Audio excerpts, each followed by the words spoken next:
नमस्कार, अपना बिहार देख रहे हैं आप और मैं आपके साथ रंजना रावत। पशुपति बने हैं एलजेपी अध्यक्ष। पशुपति पारस निर्विरोध चुने गए हैं एलजेपी के राष्ट्रीय अध्यक्ष। कार्यकारिणी के लगाई है मुहर और शाम 3 बजे तक किसी दूसरे ने नहीं किया है नामांकन और शाम 5 बजे होगा औपचारिक ऐलान। तो पशुपति पारस निर्विरोध चुने गए हैं एलजेपी के अध्यक्ष और शाम 3 बजे तक किसी दूसरे ने नहीं किया है नामांकन और शाम 5 बजे होगा औपचारिक ऐलान।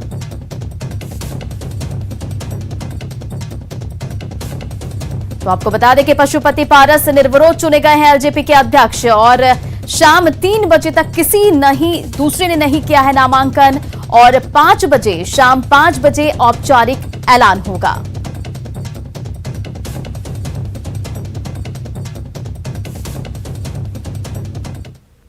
सहरसा के बसनही थाना के बड़गांव में आपसी रंजिश में वर्चस्व को लेकर गोलीबारी हुई। गोलीबारी के आरोपी 2 युवकों को ग्रामीणों ने हथियार और जिंदा कारतूस के साथ दबोच लिया। ग्रामीणों ने युवक की पिटाई भी की। युवकों की पिटाई का वीडियो वायरल हो रहा है। बाद में सूचना के बाद मौके पर पुलिस पहुंची और दोनों युवकों को गिरफ्तार कर लिया। पुलिस ने हथियार, एक देसी कट्टा, एक जिंदा कारतूस और एक मोबाइल भी बरामद किया है। हथियार छिलो हमका हथियार छिलो मार का घर का मार तोड़ दी। नई थाना के बड़गांव गांव की घटना है। मोबाइल को लेन देकर मारपीट की घटना हुई है। प्राथमिकी दर्ज की गई है। अपराधियों की गिरफ्तारी भी हुई है। गोली और खोखा बरामद किया गया है। खबर सासाराम के लखनपुरा से है, जहां जमीन विवाद में 2 पक्षों में मारपीट का लाइव वीडियो सामने आया। वीडियो में दिख रहा है कि लोग एक दूसरे पर पत्थर और डंडों से वार कर रहे हैं। मारपीट में 4 लोग जख्मी हुए थे। वहीं थाना में मुकदमा भी दर्ज करा लिया गया है। मारपीट की ये घटना 13 जून की बताई जा रही है।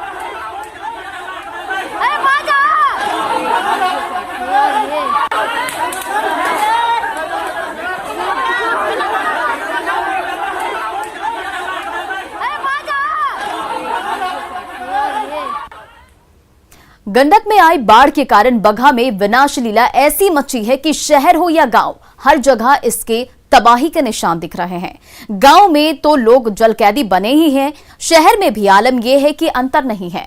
हर जगह बस तबाही के निशान दिख रहे हैं।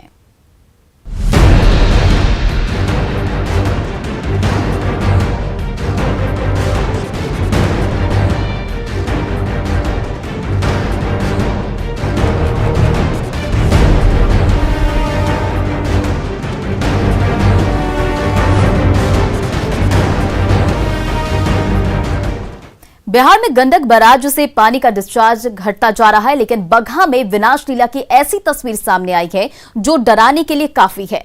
सबसे ज्यादा प्रभावित चकधवा गांव है, जहां जीवन जल के बीच कैद है और लोग दाने दाने के लिए तरस रहे हैं।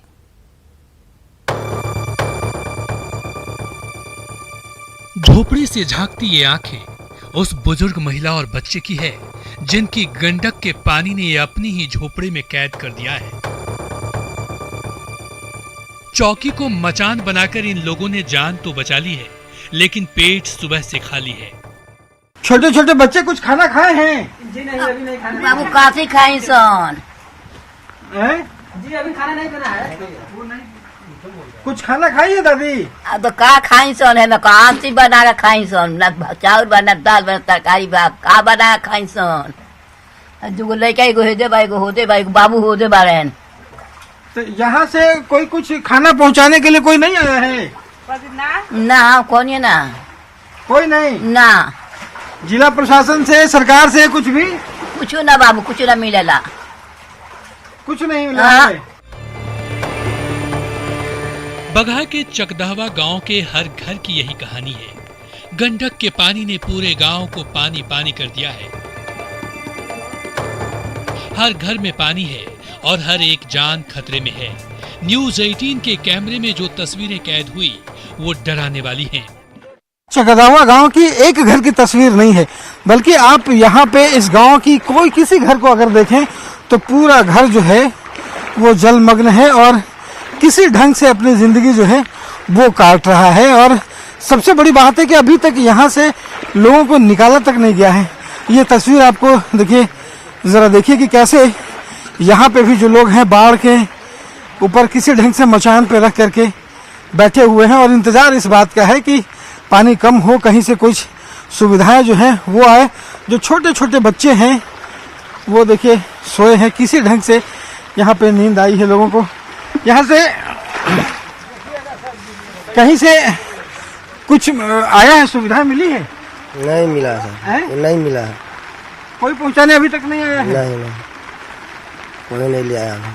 ऐसे ऊपर मचान पे कब से बैठे हुए हैं? तो सुबह से बैठा है। सुबह से बैठे हैं। कुछ खाना वाना बना है? कुछ खाना वाना खाया है? अभी नहीं, पानी घर में तो काल खाना बनेगा। छोटे बच्चे भी भूखे सो रहे हैं जी। तो यहाँ पे आप लोग यहाँ से छोड़ करके बाहर निकालने के लिए कोई टीम आई कि नहीं यहाँ पे? अभी नहीं आया कुछ। तो बाहर क्यों नहीं निकले? तो कोई साधन रहेगा तभी नहीं जाएंगे। निकलने का भी कोई साधन नहीं है? नहीं। चकदहवा के लोगों की अभी ठीक से नींद भी नहीं खुली थी कि बाढ़ के पानी ने घरों में दस्तक दे दिया। कितने दिनों से पानी ऐसे भरा हुआ है? साल अभी सुबह 6 बजे से ऐसे पानी चल रहा है। अभी कल सुबह 6 बजे तक ऐसे ही चलेगा। तो यहाँ पे घुटने भर पानी में आज सुबह से है कि कल? जी जी, आज सुबह से है। आज सुबह से जी। तो सारे जो लोग हैं वैसे छप्पर पे रखे हुए हैं? जी जी, ऐसे ही हम लोग रखे हैं। अब जब पानी खत्म होगा तब तो खाना का व्यवस्था लगाएंगे तो खाना वाना बनेगा। अभी तो जो चावल था, गेहूं पिसान था, वो तो दह गया। तो ये जरा देखिए कि किस ढंग से इनके जो यहाँ पे गैस चूल्हा है वो रखे हुए हैं। टिफिन के जो डब्बे हैं वो किसी तरह से टांगे हुए हैं और आपको बता दूं कि टिफिन के डब्बे पूरी तरह से खाली हैं, इसमें कुछ भी नहीं है खाने को। गंडक में पानी का डिस्चार्ज कम होने लगा है, लेकिन लगातार हो रही बारिश की वजह से इस बात की उम्मीद कम ही है कि चकदहवा से पानी इतना जल्दी निकल पाएगा। तब तक शायद लोगों को ऐसे ही मचान पर समय काटना पड़े। न्यूज़ 18 के लिए बघा से रविश नारायण की रिपोर्ट। इधर गंडक के जलस्तर में गिरावट आ रही है, लेकिन बड़े इलाके में पानी फैल चुका है। ज्यादातर लोग घर छोड़ने को मजबूर हैं। सड़कों पर पानी है और प्रशासन की तरफ से किसी तरह की सहायता नहीं मिली है, जिससे लोगों की परेशानी बढ़ गई है। गंडक नदी के जलस्तर में भले ही गिरावट जारी है, लेकिन गंडक नदी की तबाही अभी भी कई इलाकों में अपना कहर बरपा रहा है। इस सामने का इलाका है, आप देख सकते हैं, यहाँ मुख्य सड़क का नज़ारा है जो इन इलाकों तक पहुँचता है।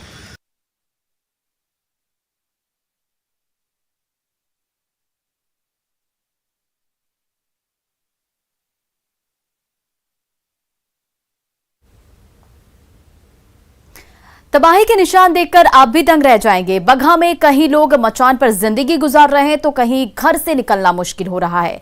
इसे समझने के लिए आपको 2 तस्वीरें दिखाते हैं जो बघा की है और कुछ किलोमीटर के अंदर की है।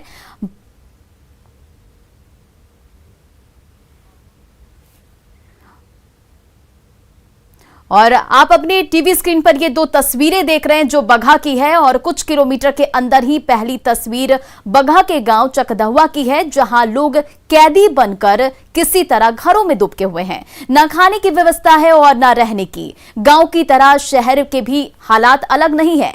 यहां के वार्ड नंबर 7 में भी हर घर में पानी घुसा हुआ है। कई दिनों से लोग यहां जल कैदी बनकर रहे हैं।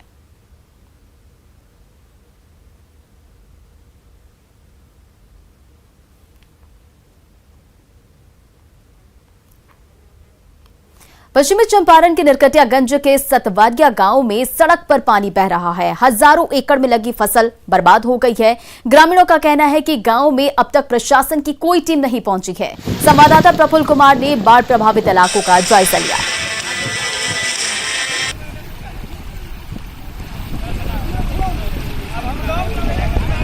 जिले में जो है वो पानी का कहर लगातार जारी है और गंडक नदी के बाद अब सिकरहना उफान पे और सिकरहना नदी का कहर जो है वो जिले में देखने को मिल रहा है। आप देख सकते हैं कि ये बेतिया नरकटियागंज मुख्य पथ है कभी इस पे गाड़ियाँ चली करती थी, लेकिन आज आलम यह है कि इस पे चलना मुश्किल है, आवागमन पूरी तरह बाधित है और ये पूरा जो मुख्य पथ है वो दरिया बन चुका है। यहाँ पे खड़ा होना भी काफ़ी मुश्किल है क्योंकि धार काफ़ी तेज है पानी की और इसमें काफ़ी खतरा है। लोग दोनों तरफ जो है वो गाड़ियाँ फंसी हुई हैं, सैकड़ों की संख्या में दोनों तरफ वाहनों की लंबी कतार लगी है और जहाँ तक आपकी नज़र जा रही है वो देख सकते हैं कि सिर्फ और सिर्फ पानी ही पानी नज़र आ रहा है, पूरा दरिया हो चुका है। लोग देखिए इधर भीड़ लगी है लोगों की, लोग इंतजार में हैं, पानी कुछ कम हो तो उस तरफ जिनको जाना है मजबूरी है, लेकिन फिर भी लोग नहीं जा पा रहे हैं। काफ़ी स्थिति जो है वो काफ़ी डरावनी और भयावह है। आप देख सकते हैं जहाँ तक नज़र जा रही है इधर से पानी का बहाव जो है वो काफ़ी तेज है, यहाँ खड़ा होना भी काफ़ी मुश्किल लग रहा है। कुछ लोग यहाँ पे हैं, उनसे बात करेंगे। क्या कुछ परेशानी आ रही है आप लोगों के? सर ये तो परेशानी बहुत मुश्किल, आने जाने का रास्ता एकदम बंद हो चुका है और ये हर साल का यही प्रॉब्लम है और यहाँ बराबर जब बाढ़ आती है तो लोग एक दो मर ही जाते हैं इसमें। जी कोई अस्थायी इसका निदान नहीं क्या होना चाहिए इस पर जल्द से जल्द यहाँ के जो लोकल जो विधायक हैं उनको इसको रोड बनवा देना चाहिए ताकि लोगों की जाने जो जा रही है न जाए और जो यातायात का साधन रुका आप देख सकते हैं सामने भी बस है, पीछे सब रुका हुआ क्लियर रहा है लोगों का। कब तक ऐसा हालात रहेगा? अभी तो अगर बारिश अगर रही कंटिन्यू तो एक हफ्ते से ऊपर जाएगा, अगर बारिश छूट गई तो 2-3 दिन में क्लियर होगा ये। तो 3 दिन में क्लियर हो जाएगा। तो ये हालात है, आप समझ सकते हैं कि यहाँ पे जो स्थिति है वो बिल्कुल भयावह और डरावनी स्थिति है। सिकरहना नदी पूरी तरह से फुल हो चुका है, उफान पे है और ऊपर से पानी उसका जो है ओवरफ्लो हो गया है और ये स्थिति बनी हुई है। यहाँ पे लगातार जो है आप देख सकते हैं कि पानी किस तेज रफ्तार से बह रही है। गांव जितने भी इधर के जितने भी गांव और खेत हैं वो पूरी तरह से जलमग्न हो चुके हैं। लोग जो है सिकरहना नदी का कहर इस बार भी झेलने को मजबूर हैं। प्रफुल्ल कुमार, न्यूज़ 18 बेतिया।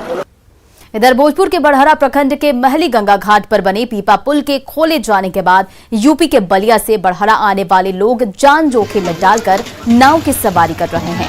पीपा पुल के खुल जाने से नाव की एकमात्र विकल्प है। ऐसे में नाव संचालक ज्यादा कमाने के चक्कर में क्षमता से ज्यादा लोगों को बिठाकर गंगा नदी पार करा रहे हैं। नाव पर बाइक को भी ढोया जा रहा है जो खतरे को न्योता देने के लिए काफी है।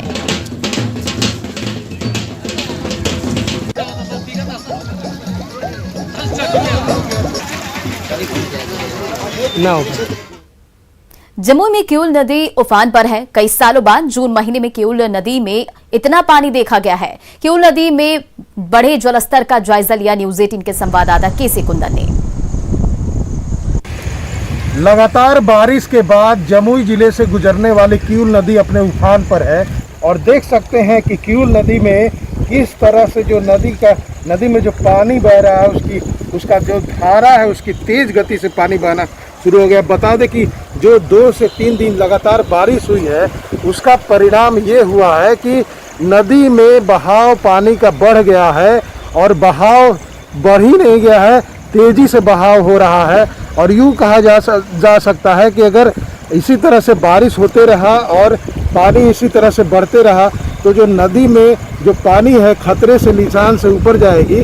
अभी हम खड़े हैं जमुई शहर से सटा हुआ जो पत्नेश्वर नाथ धाम मंदिर का जो घाट है वहाँ पर और देख सकते हैं कि नदी में जो किऊल नदी में किस तरह से बहाव तेज हुआ है। बताया जा रहा है कि काफ़ी लंबे समय के बाद, कई वर्षों के बाद जून के महीने में इस तरह का बहाव देखा जा रहा है।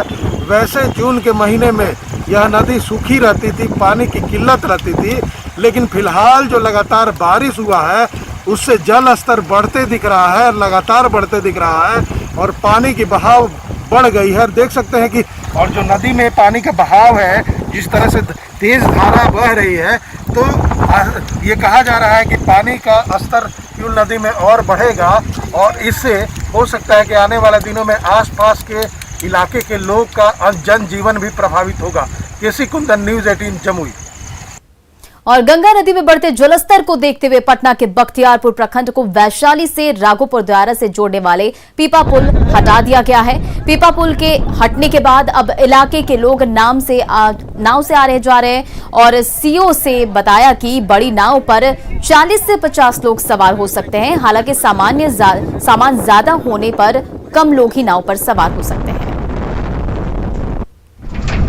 पानी अधिक होने के कारण दोनों साइड में पीपा के ज्वाइंट कटने के कारण खोल दिया गया है रात में और नाविकों को हम समझा रहे हैं कि अपने कैपेसिटी से ज़्यादा पैसेंजर नहीं बैठाएंगे। सर कितने लोगों के एक नाव पर बैठने? एक बड़ी नाव में 50 आदमी 40 आदमी, 20 आदमी, छोटी नाव में 30 आदमी, इससे अधिक नहीं बिठाना है। इन लोगों को डायरेक्शन दे दिए हैं और ये लोग नहीं मानेंगे, दिन पर कानूनी कार्रवाई की जाएगी, नाव को सीज कर लिया जाएगा।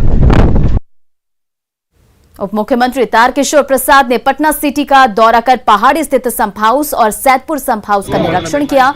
इस दौरान उन्होंने अधिकारियों को कई अहम निर्देश भी दिए। डिप्टी सीएम के साथ स्थानीय लोगों ने सैदपुर नाले को पाट कर सड़क बनाने की मांग की। तारकिशोर प्रसाद ने जल निकासी पर काम करने के लिए नगर निगम के काम की तारीफ की।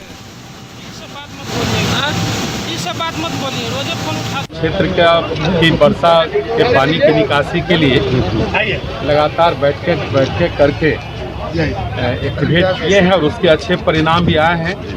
और हमारे साथ महापौर भी हैं पटना नगर निगम, उनके नेतृत्व में काफ़ी अच्छा प्रयास हुआ है। नाले की उड़ाही हुई है, जिसके कारण आपने देखा होगा कि विगत दिनों जो चक्रवात आया था और सबसे ज़्यादा बरसात रिकॉर्ड किया गया था, लेकिन उसके बावजूद भी लगभग 80% पानी दूसरे दिन तक निकल गया था।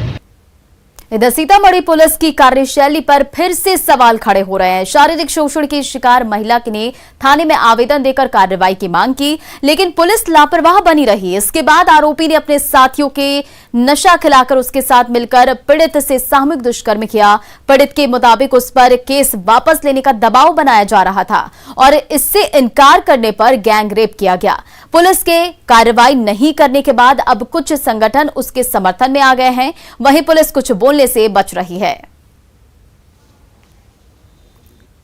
जब लड़की थाना में आवेदन देने गई तो थाना प्रभारी कह रही थी कि तुम्हारी जैसी महिला 5-5 हज़ार में बिकती है और शारिक बाबा का कहना है कि जो भी आदमी इसका साथ देगा हम उसको झूठे मुकदमा में गलत तरीके से फंसाएंगे, क्योंकि थाना मैंने खरीद रखा है। थाना के लोग जो है ना शारिक बाबा की सुनते हैं। जैसा कि पीड़िता ने बताया कि 3 जून को ही उसने आरोपी के खिलाफ शिकायत दर्ज की थी, लेकिन बाजपट्टी थाना पुलिस वहां किसी भी प्रकार की आरोपी पर कार्रवाई नहीं की, जिसका नतीजा यह हुआ कि आरोपी अपने 4 दोस्तों के साथ मिलकर विगत रात उस पीड़िता के साथ दुष्कर्म की घटना को। कटिहार नगर निगम का कार्यकाल 27 जून को खत्म हो रहा है। ऐसे में महापौर से लेकर पार्षद तक ने सरकार से कार्य विस्तार की मांग की है। इन लोगों का कहना है कि मुखिया वाला नियम नगर निगम से भी सरकार को लागू करना चाहिए, जिससे कि विकास का काम प्रभावित न हो। इस मामले में डिप्टी सीएम और नगर विकास मंत्री तारकिशोर प्रसाद ने कहा कि सरकार इस मामले पर गंभीरता से विचार कर रही है और जो भी नियम के मुताबिक होगा वो किया जाएगा। देखिए, हम लोग चाहते हैं कि जिस तरह से पंचायत में जो है परामर्श समिति बनाया है हमारे पंचायती राज के मंत्री जी माननीय सम्राट चौधरी जी, तो हम लोग भी जो है अपेक्षा रखे हुए अपने लोकल एमएलए जो वर्तमान में नगर विकास मंत्री है माननीय तारकिशोर प्रसाद जी से भी कि हम लोग को भी जो है उसी तरह से जो है विस्तार हम लोग का भी होना चाहिए। क्योंकि पावरलेस रहेंगे तो जो विकास कार्य नगर निगम में चल रहा है, ये शहरी क्षेत्र में चल रहा है, जो शहरी गरीबों के लिए चल रहा है, और जो कोरोना काल में सबसे बड़ी जो बेसिक बात है सैनिटेशन का, अगर हम लोग जैसे जनप्रतिनिधि और सामाजिक कार्यकर्ता नहीं रहेंगे तो कहीं न कहीं काम होगा, लेकिन संतोषजनक काम शहर के लिए नहीं होगा। इससे कोरोना के काल में तो तुरंत चुनाव करने में कठिनाई होगी, उसको राज्य निर्वाचन आयोग उन सारी चीज़ों को तय करेगा। और जो नगर पालिका अधिनियम है उसमें जो प्रावधान होंगे उस प्रावधान के आलोक में सरकार निर्णय लेगी। और कोरोना वैक्सीन को लेकर बिहार ने नया रिकॉर्ड बनाया है। बिहार ने बुधवार को 24 घंटे में 4,52,894 लोगों का वैक्सीनेशन कर 24 घंटे में सबसे ज्यादा वैक्सीनेशन का रिकॉर्ड अपने नाम कर दिया है। इस सूची में यूपी दूसरे और मध्य प्रदेश अब तीसरे स्थान पर है। इस दौरान 18 से 44 साल के लोगों ने सबसे ज्यादा वैक्सीनेशन कराया। इस बड़ी उपलब्धि पर क्या सोचते हैं बिहार के लोग, ये जानने के लिए संवाददाता संजय कुमार ने कुछ लोगों से बात की। बिहार में कोरोना वैक्सीनेशन को लेकर न केवल बिहार सरकार गंभीर है बल्कि लोग भी बेहद जागरूक हैं, और यही कारण है कि बिहार ने एक दिन में कोरोना का टीका लगाने में पूरे देश भर में प्रथम स्थान प्राप्त किया है। यहां बुधवार को 4,52,000 से अधिक लोगों ने टीका लिया, जो देश भर का रिकॉर्ड है। इसके बाद सेकेंड पोजीशन पे यूपी का नंबर आया, जहां 1 लाख लोगों ने कम टीका लिया था। तीसरे स्थान पर मध्य प्रदेश रहा।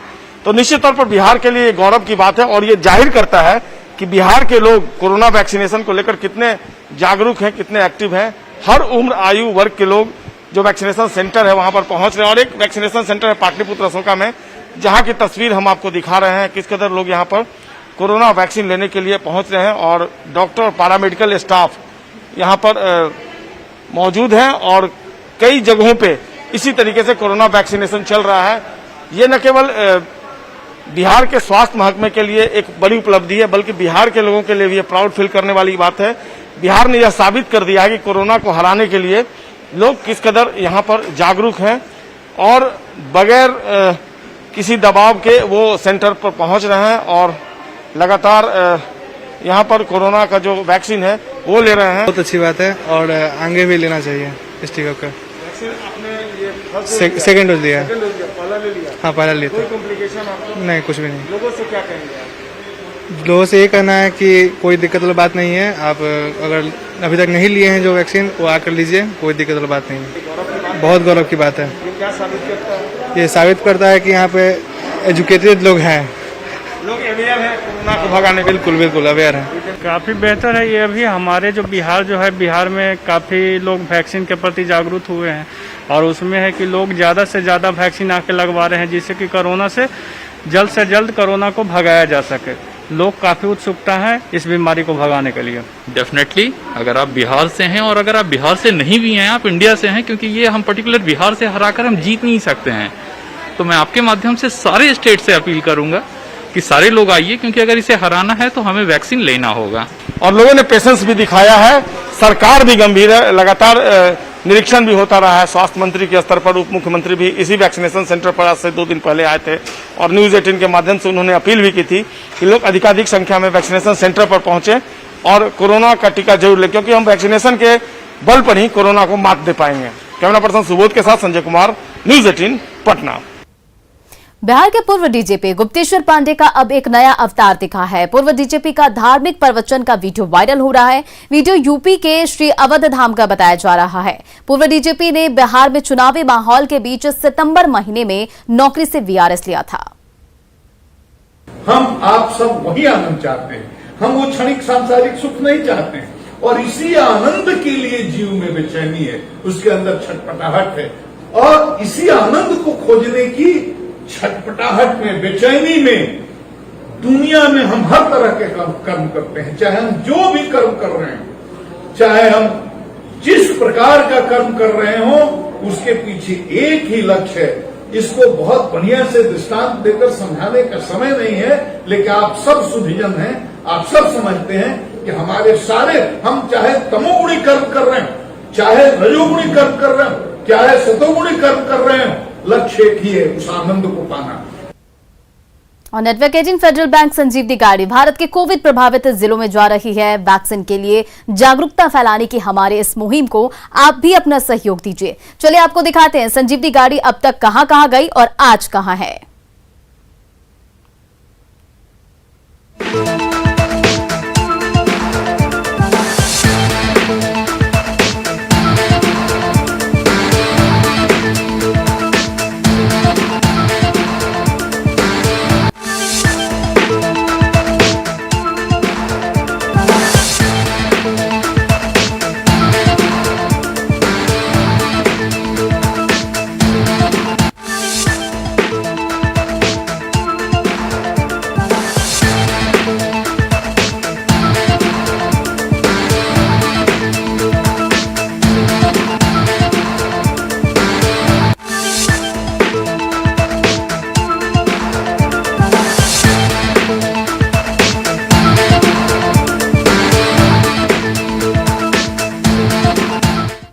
न डरिए न डराइए, सच जानिए और वही बताइए।